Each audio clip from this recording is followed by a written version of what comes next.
We go through 2 phases with worth the money for 1 phase worth of results. It really begs the question of why aren't we being told this?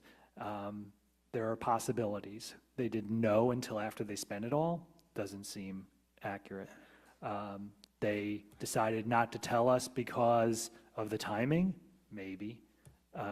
Or maybe there's just so many projects going on that we can't keep track. So I would welcome that kind of report to the legislature.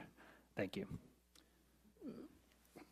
The bond for the Stabilization Center was done in 2 phases. And we did have an amount for phase 1 and an amount for phase 2. But I think what is lost in this whole discussion is the fact that, first of all, what we did was authorized, and the way we did it was the way we had been doing all of the projects. Well, we were dealing with OMH, with OASIS, and with DISREP funds that nobody really even knew how to permit or license this new entity. And so we were kind of going blindly into this. In addition to that, we were dealing with a very old building, and the as-built were all wrong. And so a lot of the things that were done under using the documents that were wrong. In addition to that, we had a tenant. The tenant was Abilities First. They were a grandfathered tenant. They were allowed to stay in that building for as long as they wanted by deed because of who we bought the building from. And so when it was divine providence that they decided they were going to move out, but they didn't know what date because they were trying to consolidate in a new building. And so we couldn't even get in there because we had young kids who were developmentally disabled in those buildings or in those rooms, and we couldn't go to check what was going on up above. So all of that played into this, and then we built this Stabilization Center with 6 partners, okay, with Astor, with Mark, with MHA, with Mid-Hudson Regional, and the county, and there was one other that I can't think of right now. But we were having those entities hire people, and so we were trying to get this project done. Now, if you look at the audit and you go through the rationale, there were, I believe, 91 change orders. That's a lot of change orders for a project. But as I said, we had plans that weren't right. We were things that we couldn't get into. Assumptions were made about HVAC, that the HVAC cost us over $1 million when we thought it was going to cost a couple $100,000.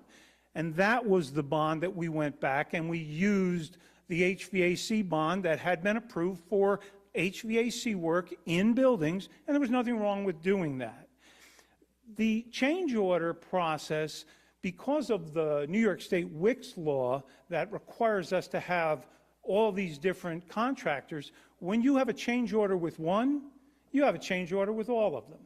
And so a lot of that was a process that took time to get those change orders, into the financial analysis.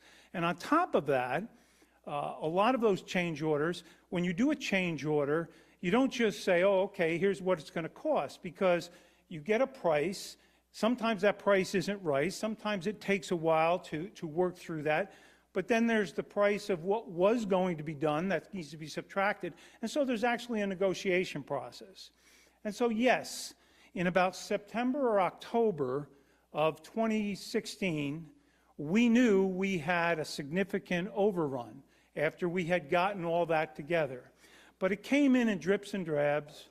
The commissioner at that time did advise me that we were looking at cost overruns. I did know about the HVAC, but we didn't feel that we had a grasp of exactly what it was till late in the year of 2016, when we were trying very hard to make sure we got the Stabilization Center open in early of 2017.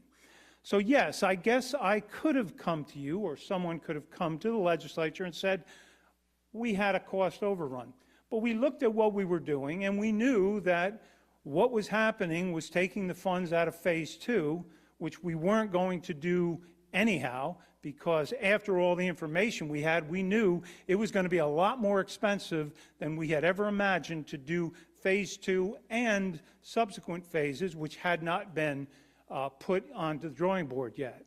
So I think that it is a little disingenuous to say that this was done with any foresight or any intent to fool or to hide from the legislature.